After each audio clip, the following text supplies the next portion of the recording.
आज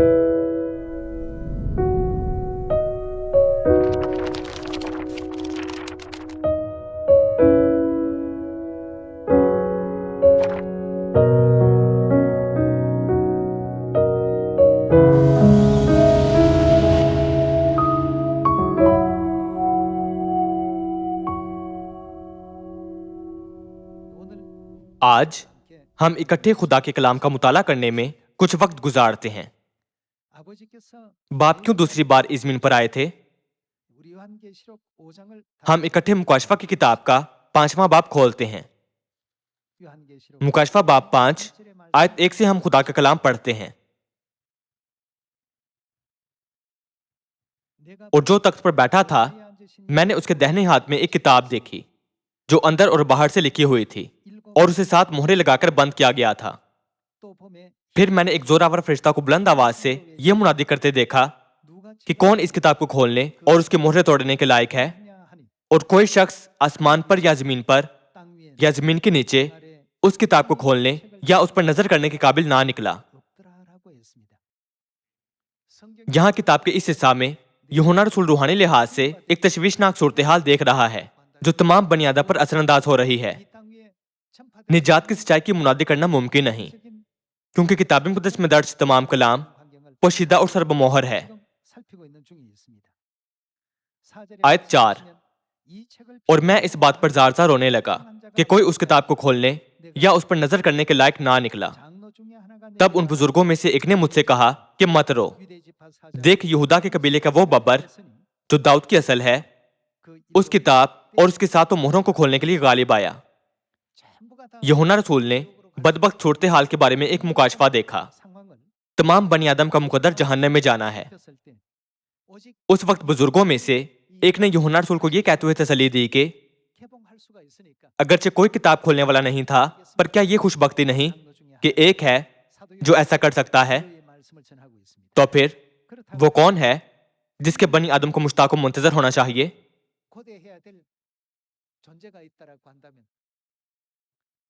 वो कोई मशहूर सदर या आइंस्टाइन जैसा मशहूर साइंसदान या डॉक्टर नहीं है। हमें सिर्फ दाऊद की असल से मिलने के मुंतजर होना चाहिए। क्या हमारे लिए गुनाहों की माफी और हमेशा की जिंदगी हासिल करने और आसमान की बादशाही में पहुंचने का यही वाहिद तरीका नहीं है? तो फिर दाऊद की असल कौन है? हम मुकाशफा की किताब बाब 22 आयत 16 देखते हैं। मुकाशफा बाब 22 आयत 16 में यह लिखा है कि मुझे यसू ने अपना फरिश्ता इसलिए भेजा कि कलीसियाओं के बारे में तुम्हारे आगे इन बातों की गवाही दे। मैं, ये कौन है? दाऊद की असल और नस्ल हूं। दाऊद की असल कौन है? वो यसू हैं। मगर क्या वो यसू की पहली आमद है? जब यूहन्ना रसूल ने यह मुकाशफा देखा था, तब तक यसू को आसमान पर गए करीबन 60 बरस हो चुके थे। जिस खुशखबरी की मुनादी मसीह ने की थी, तारीख दौर में उसके साथ क्या हुआ था, यह खत्म कर दी गई थी। चूंकि फसा, सब्बत का दिन, 3 वक्तों की 7 ईदें और नए अहद की सब सच्चाइयां खत्म हो गई थीं, इसलिए यह कहा जा सकता है कि सच्चाई की रोशनी नहीं थी। इस वजह से यह 68 तारीख दौर कहलाता है। अगर यही सूरत हाल जारी रहती तो बनी आदम के लिए कोई उम्मीद ना होती। वो कभी भी आसमान की उम्मीद नहीं रख सकते। ये ऐसी अफसोसनाक और बदकिस्मती की सूरत हाल होगी। चाहे कितने ही पैसे आप कमाते हो या कितना ही शानदार घर आपके पास हो, जिंदगी में सब कुछ महदूद है। वो सारे लम्हात पलक झपकते गुजर जाते हैं। आप सब सैमसंग ग्रुप चेयरमैन ली ब्यूंग छल और ली कुन ही से वाकिफ हैं। क्या आप नहीं हैं? इस तरह से अफराद पर तबादला ख्याल करने पर माजरत खा हूं, लेकिन मैं आपको यह बताने की कोशिश कर रहा हूं कि इंसानी जिंदगी एक जैसी ही होती है। बाइख्तियार आदमियों के जिमन में साबिक सदर पाक चंग ही और साबिक सदर रोमो हियोन पर गौर करें, जो अपने वक्त के मरकजी किरदार हुआ करते थे। तो भी वो सब जा चुके हैं। यानी हमारी जिंदगी कितनी मुख्तसर है। इसीलिए खुदा ने बनी आदम पर रहम किया और इस जमीन पर दोबारा मुजस्सम हुए। क्या उन्होंने हमें यह नहीं सिखाया कि हम इस जिंदगी के आरजी लम्हों से मुतमईन ना हो, बल्कि एक ऐसे जहान में आए जो अब्दी है? इसीलिए खुदा ने मुकाशफा 22 बाब में ये कहते हुए अपने आप को जाहिर किया था कि मैं दाऊद की असल नस्ल और सुबह का चमकता हुआ सितारा हूं। बस हम आसानी से समझ सकते हैं कि दाऊद की असल यसू की पहली आमद नहीं, बल्कि यसू की दूसरी आमद है। तो फिर हम हिजकिय्याह बाब 34 आयत 4 से दाऊद के बारे में नबुव्वत देखते हैं।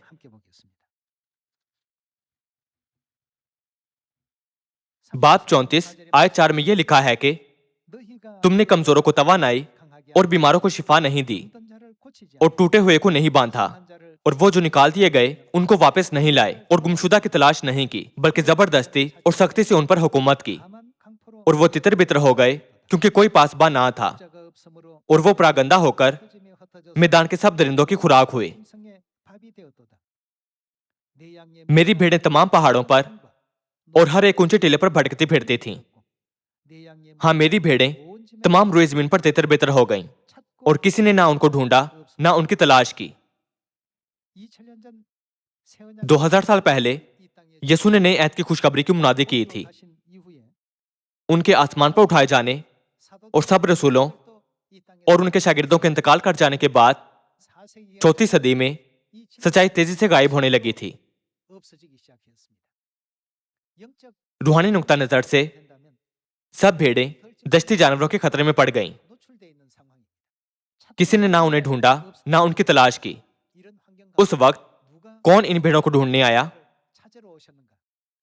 11 आयत से पढ़ते हैं, क्योंकि खुदावंद खुदा फरमाता है, देख मैं खुद वो क्या करेंगे, खुदा अपनी भेड़ों को तलाश करेंगे। मैं खुद अपनी भेड़ों की तलाश करूंगा और उनको ढूंढ निकालूंगा।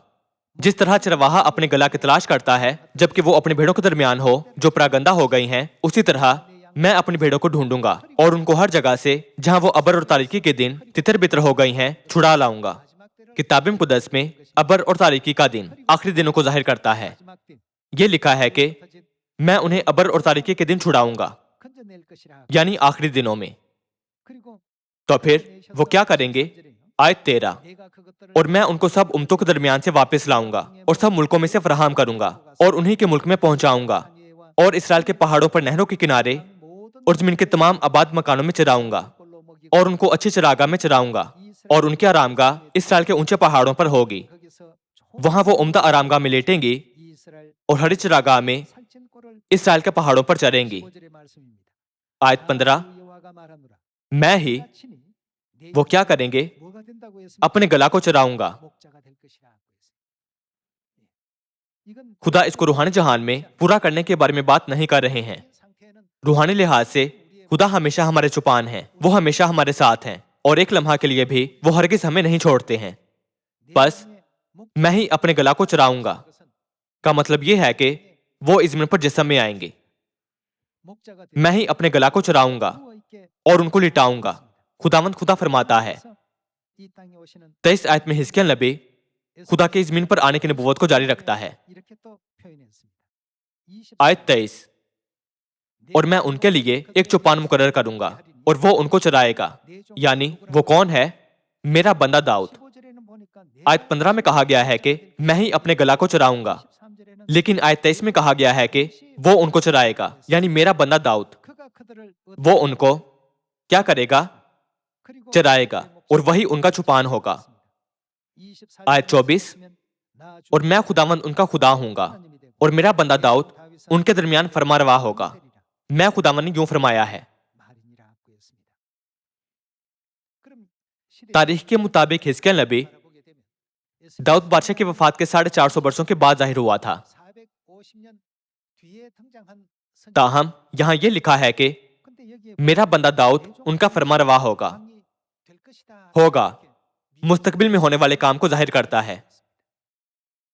बस क्या हम आसानी से ये नहीं समझ सकते कि इन आयात में मज़कूरा दाऊद जिस्मानी बादशाह दाऊद नहीं है? आयत 25 से जारी रखते हैं।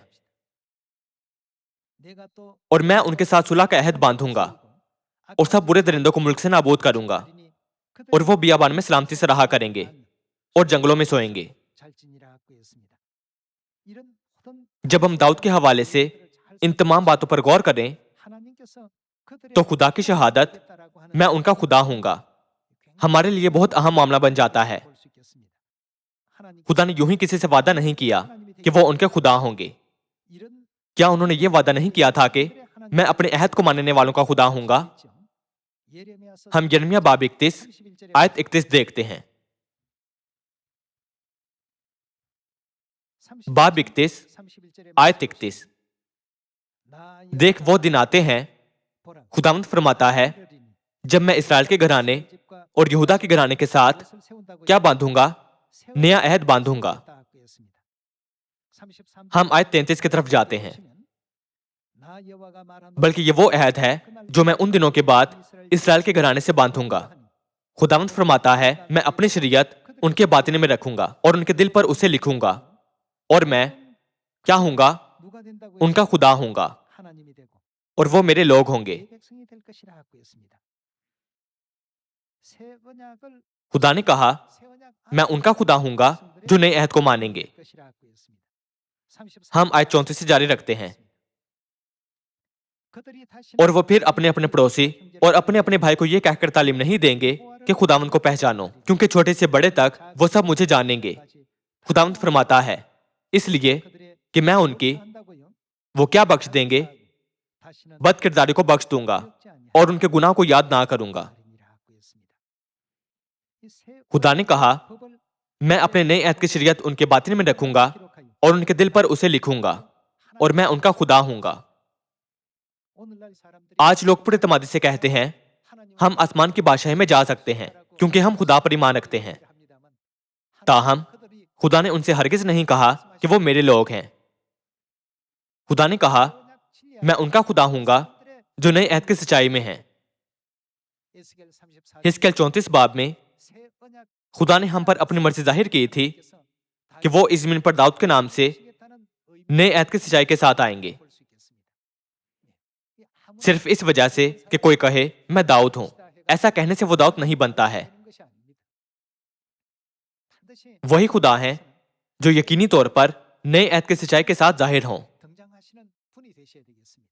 اگر ہم داؤد کے بارے میں نبوتوں پر گہری نظر ڈالیں تو داؤد کی حکومت کا عرصہ ہمارے لیے واضح طور پر سمجھنے کے لیے ایک نشان ہے کہ مسیح کی دوسری آمد کون ہے جو اس زمانہ میں داؤد کے طور پر ظاہر ہوں گے۔ ہم دوسرا سامویل باب 5 آیت 4 کھولتے ہیں۔ باب 5 آیت 4، اور داؤد جب سلطنت کرنے لگا تو 30 برس کا تھا، اور اس نے کتنے برس سلطنت کی؟ اس نے 40 برس سلطنت کی۔ کتاب مقدس میں ایک لفظ بھی خدا کی مرضی کے بغیر نہیں لکھا گیا ہے۔ یہ لکھا ہے کہ وہ 30 برس کا تھا جب وہ بادشاہ بنا، اور اس نے 40 برس سلطنت کی۔ داؤد اور یسوع کے مابین تعلق نبوت اور اس کی تکمیل کا ہے۔ تو پھر کیا داؤد کی سلطنت کے عرصے کو یسوع کی زندگی میں پورا نہیں ہونا چاہیے؟ روحانی طور پر یسوع نے کیسے یہودا کے لوگوں کی رہنمائی کی تھی؟ ہم لوکا باب 3 آیت 21 سے پڑھتے ہیں۔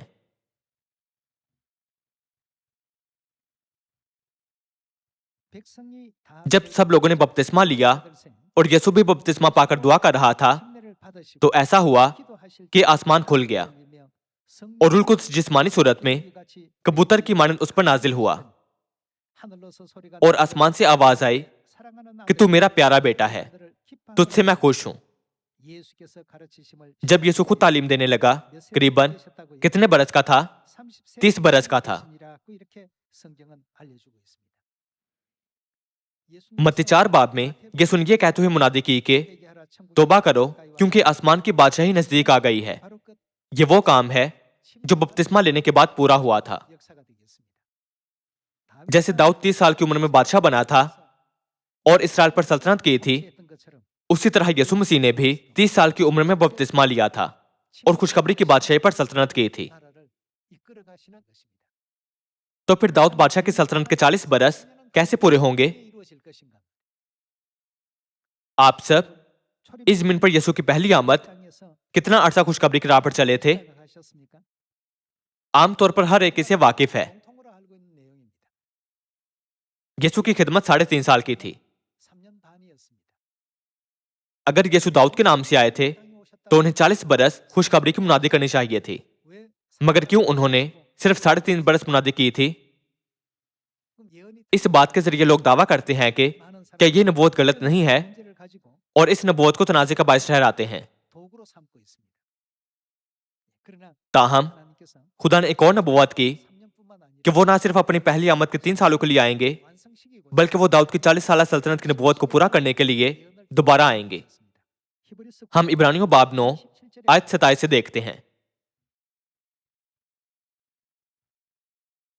हम आयत 27 से पढ़ते हैं, और जिस तरह आदमियों के लिए एक बार मरना और उसके बाद अदालत का होना मुकर्रर है, उसी तरह मसीह भी एक बार बहुत लोगों के गुनाह उठाने के लिए कुर्बान होकर कितनवीं बार? दूसरी बार बगैर गुनाह के निजात के लिए उनको दिखाई देगा जो उसकी राह देखते हैं। उनके दूसरी बार आने की बहुत सी वजूहात हैं। उन वजूहात में से एक ये है कि वो दूसरी बार खुशखबरी के काम के बकिया 37 सालों को मुकम्मल करने आए थे।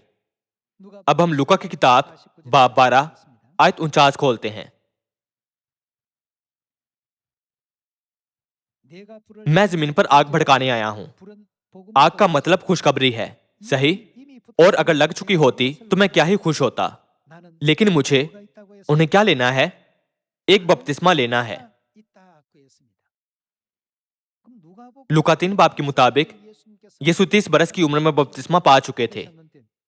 इसलिए यहां जो बपतिस्मा लेना था उससे मुराद वो बपतिस्मा नहीं है जो उन्होंने पहली आमद पर लिया था। उन्हें इस जमीन पर मुजस्सम होकर आना है और अपनी दूसरी आमद पर दोबारा बपतिस्मा लेना है। किस वजह से? दाऊद की सल्तनत के बकिया 37 बरसों को पूरा करने के लिए।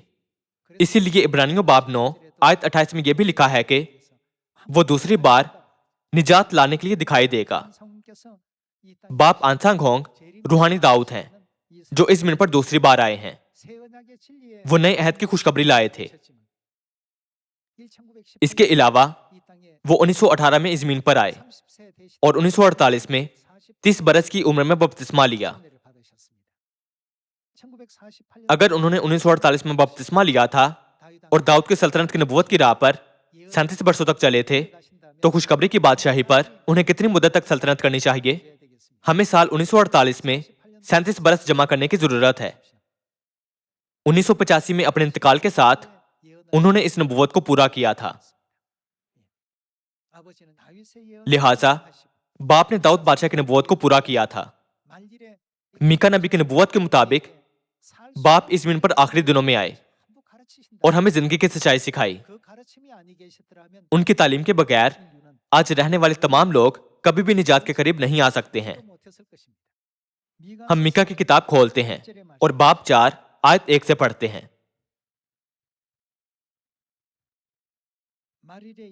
लेकिन आखिरी दिनों में, यानी आखिरी जमाना में, सही? लेकिन आखिरी दिनों में यूं होगा कि खुदावंद के घर का पहाड़ पहाड़ों की चोटी पर कायम किया जाएगा और सब टीलों से बुलंद होगा और उम्मतें वहां पहुंचेंगी और बहुत सी कौमें आएंगी और कहेंगी, आओ खुदावंद के पहाड़ पर चढ़ें और याकूब के खुदा के घर में दाखिल हों। और वो खुदा क्या करेंगे? अपनी राहें यानी सच्चाई हमको बताएगा। इस तालीम को कबूल करने वालों और ना करने वालों में बहुत बड़ा फर्क है। यह लिखा है कि वो अपनी राहें हमको बताएगा और हम उसके रास्तों पर चलेंगे। हमें इन रास्तों पर चलना होगा जो वो हमें सिखाते हैं। हम उसके रास्तों पर चलेंगे क्योंकि शरीयत कहां से? सयोन से सादिर होगी। ये सयोन से बाहर पूरा नहीं होगा। इसके बरक्स ये सिर्फ सयोन में ही वकूफ पज़ीर होगा। इसलिए चाहे एक पादरी का वाज कितना ही फसीह बलीग और काबिल फहम क्यों ना हो, निजात ऐसी जगह से हासिल नहीं की जा सकती जहां खुदा की ईदें ना मनाई जाती हों। हमने दाऊद से जिंदगी की सच्चाई की खुशखबरी सीखी जो आसमान, जमीन या जमीन के नीचे कोई भी हमें नहीं सिखा सकता था। اور وہ اپنی راہیں ہم کو بتائے گا اور ہم اس کے راستوں پر چلیں گے، کیونکہ شریعت صیون سے اور خداوند کا کلام یروشلم سے صادر ہوگا۔ 37 برسوں تک اپنی خوشخبری کی پرفضا زندگی کے وسیلہ انہوں نے ہمیں آسمانی ماں کے بارے میں، فسح، سبت، نئے عہد اور نئے نام کے بارے میں سچائی سکھائی تھی۔ اس کے بعد 1985 میں باپ نے نبوت کے مطابق خوشخبری کی زندگی مکمل کی اور آسمان پر چلے گئے۔ اگر وہ نہ آئے ہوتے تو ہمارا مستقبل کیا ہوتا؟ بے شک یہ المناک ہوتا۔ یہ تمام بنی آدم پر صادق آتا ہے۔ تاہم ہمارے بارے میں کیا، جنہوں نے ان کی تعلیم حاصل کی جب انہوں نے ہمیں اپنی راہیں سکھائی تھیں؟ اگرچہ راہ تنگ ہے اور بہت کم لوگ اسے ڈھونڈ پاتے ہیں، لیکن زندگی کی راہ میں داخل ہونے کے لیے ہماری رہنمائی کی گئی ہے۔ صرف یہی ایک حقیقت یہ کہنے کے لیے کافی ہے کہ صیون کے سب فرزند واقعی مبارک ہیں۔ آیت 9 میں درج خدا کا کلام پڑھ کر دیکھتے ہیں کہ صیون میں کیا ہوگا۔ آیت 1 میں یہ لکھا ہے کہ آخری دنوں میں زیادہ لوگ صیون میں آئیں گے اور خدا کے تمام تعلیمات سیکھیں گے۔ آیت 9، اب تو کیوں چلاتی ہے، گویا درد ذہ میں مبتلا ہے؟ کیا تجھ میں، یہاں تجھ سے مراد صیون ہے؟ کون صیون میں نہیں ہے؟ کوئی بادشاہ نہیں۔ اور کیا تیرا صلاح کار نیست ہو گیا؟ کتاب مقدس میں صلاح کار کون ہے؟ یسایہ باب 9 آیت 6 میں یہ لکھا ہے کہ اس لیے ہمارے لیے ایک لڑکا تولد ہوا اور ہم کو ایک بیٹا بخشا گیا، اور سلطنت اس کے کندھے پر ہوگی، اور اس کا نام کیا ہوگا؟ عجیب، مشیر، خدائے قادر، ابدیت کا باپ، سلامتی کا شہزادہ ہوگا۔ میکا کی آیت کے مطابق صیون میں خدا کے ساتھ کیا ہوا تھا؟ کیا تیرا صلاح کار نیست ہو گیا؟ آیت 10، اے بنت صیون، زچہ کی من تکلیف اٹھا اور درد ذہ میں مبتلا ہو، کیونکہ اب تو شہر سے خارج ہو کر میدان میں رہے گی اور بابل تک جائے گی، وہاں تو رہائی پائے گی، اور وہیں خداوند تجھ کو تیرے دشمنوں کے ہاتھ سے چھڑائے گا۔ اب بہت سی قومیں تیرے خلاف جمع ہوئی ہیں اور کہتی ہیں صیون ناپاک ہو، اور ہماری آنکھیں اس کی رسوائی دیکھیں۔ یہ واقعات نبوت کے مطابق رونما ہوئے تھے۔ باپ کے آسمان پر جانے کے بعد بہت سے بے ایمانوں نے اسی طرح یہ باتیں کہیں جیسے کتاب مقدس میں درج کیا گیا تھا۔ انہوں نے کہا صیون جلد برباد ہو جائے گا۔ تاہم آیت 12 میں کیا کہا گیا ہے؟ پر وہ خداوند کی تدابیر سے آگاہ نہیں، اور اس کی وہ کیا کرتے ہیں؟ مصلحت کو نہیں سمجھتی، کیونکہ وہ ان کو کھلیان کے پھولوں کی طرح جمع کرے گا۔ اے بنت صیون، اٹھ اور کیا کر؟ پامال کر، کیونکہ میں تیرے سینگ کو لوہا اور تیرے کھروں کو پیتل بناؤں گا، اور تو بہت سی امتوں کو ٹکڑے ٹکڑے کرے گی۔ ان کے ذخیرے خداوند کی نظر کرے گی، اور ان کا مال رب العالمین کے حضور لائے گی۔ خدا نے داؤد کی سلطنت کے 37 برسوں تک خوشخبری کی بادشاہی پر سلطنت کی، اور آسمان پر جانے سے پہلے نبوتوں کے مطابق سب کچھ پورا کر دیا۔ خدا کی مرضی اور ان کی مصلحت ان تمام نبوتوں میں پوشیدہ تھی۔ تو پھر کس قسم کی مصلحت پوشیدہ تھی؟ رومیو 5 باب میں یہ لکھا ہے کہ آدم آنے والے کا مثیل ہے، جو کہ مسیح ہے۔ اس تمثیل میں خدا کی کیا مصلحت پوشیدہ ہے؟ جواب جاننے کے لیے ہم سب اکٹھے پیدائش کی کتاب باب 2 آیت 20 کھولتے ہیں۔ باب 2 آیت 20، اور آدم نے کل چوپایوں اور ہوا کے پرندوں اور کل دشتی جانوروں کے نام رکھے، پر آدم کے لیے کوئی مددگار اس کی مانند نہ ملا، اور خداوند خدا نے آدم پر گہری نیند بھیجی، اور وہ سو گیا، اور اس نے اس کی پسلیوں میں سے ایک کو نکال لیا اور اس کی جگہ گوشت بھر دیا۔ اور خداوند خدا اس پسلی سے جو اس نے آدم میں سے نکالی تھی، خدا نے کیا کیا؟ ایک عورت بنا کر اسے آدم کے پاس لایا، اور آدم نے کہا کہ یہ تو اب میری ہڈیوں میں سے ہڈی اور میرے گوشت میں سے گوشت ہے، اس لیے وہ ناری کہلائے گی، کیونکہ وہ نر سے نکالی گئی۔ यहाँ किताब में दर्ज इस हिस्सा में हवा आदम के गहरी नींद में सो जाने के बाद जाहिर हुई थी। खुदा हवा को मिट्टी से भी पैदा कर सकते थे, जैसे उन्होंने आदम को किया था। ताहम खुदा ने आदम पर गहरी नींद भेजी और हवा नामी औरत को आदम की पसली से बनाया।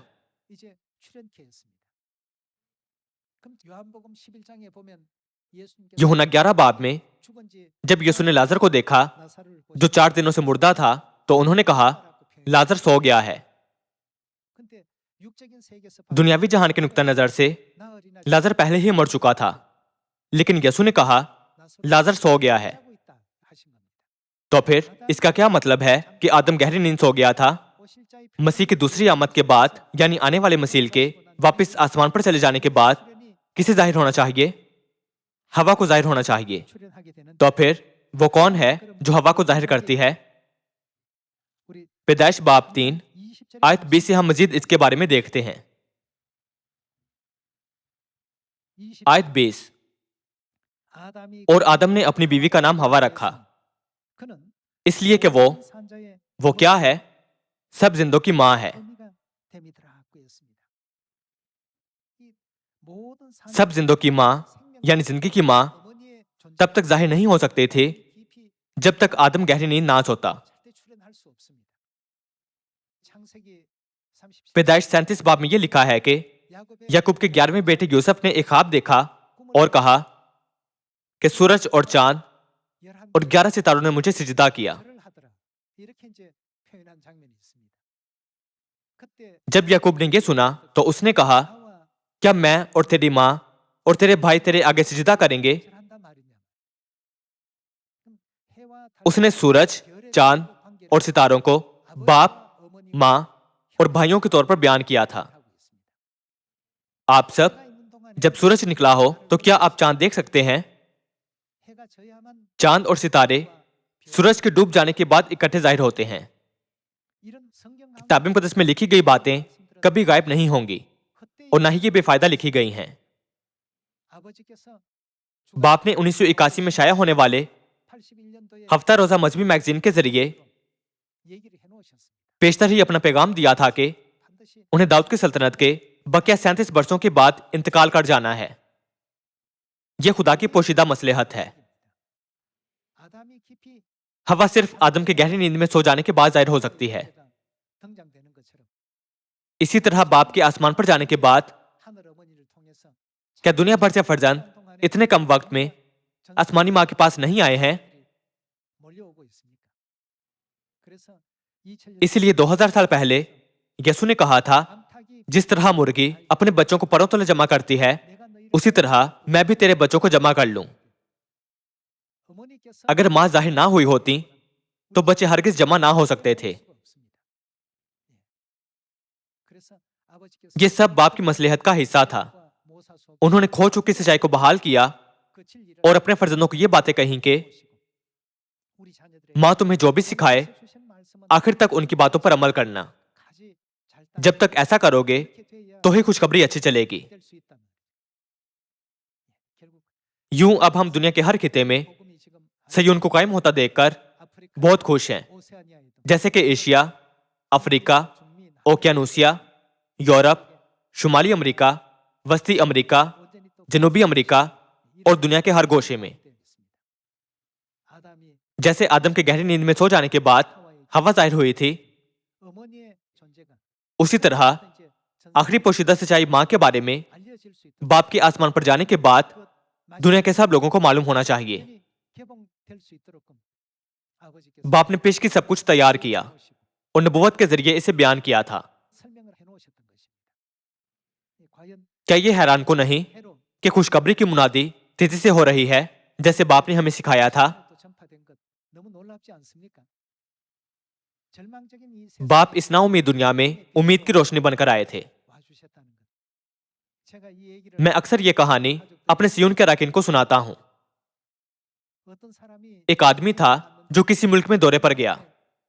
आप सब, हत्ता के हवाई अड्डे पर मौजूद लोग भी उसके साथ बेरहमी से पेश आए थे। उस मुल्क के लोगों ने उसका सारा पैसा ले लिया। उन्होंने उसकी तजलील की, कोड़े मारे اور اس کی پسلی بھالے سے چھید دی۔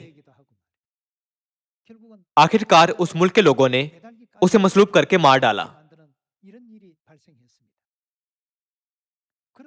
آپ سب اگر ایسا ملک واقعی موجود ہے تو کیا کوئی وہاں دوبارہ جانا چاہے گا؟ کوئی وہاں دوبارہ نہیں جانا چاہے گا۔ تاہم ہماری نجات کی فکر کرتے ہوئے ہمارے باپ دوبارہ ایسی جگہ پر آئے تھے۔ اسی لیے میں واقعی اپنے دل کی گہرائیوں سے محسوس کر سکتا ہوں کہ خدا محبت ہے۔ اپنے آپ کو ہمارے گناہوں کی خاطر صلیب پر قربان کر دینے والے خدا کا فضل ناقابل بیان ہے۔ تاہم انہوں نے دوسری بار اس زمین پر آ کر ہمارے لیے جس محبت کا مظاہرہ کیا ہے، کائنات میں واقعی اس کا موازنہ کسی اور چیز سے نہیں کیا جا سکتا ہے۔ تو ہمیں بار بار خدا کے فضل کی معموری ہوتی ہے۔ بس کیا کوئی جگہ ہے جہاں ہم اپنے کھوئے بھائیوں اور بہنوں کو بچانے نہیں جا سکتے؟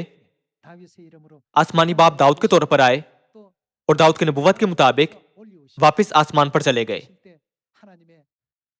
میں آسمانی باپ کو ابدی جلال اور حمد دیتا ہوں جنہوں نے ہمیں ہماری آسمانی ماں سے ملوایا جو خدا کی عمدہ مصلحت میں پوشیدہ تھیں۔ اسی کے ساتھ میں آج کا آواز ختم کروں گا۔ آپ کا بہت شکریہ۔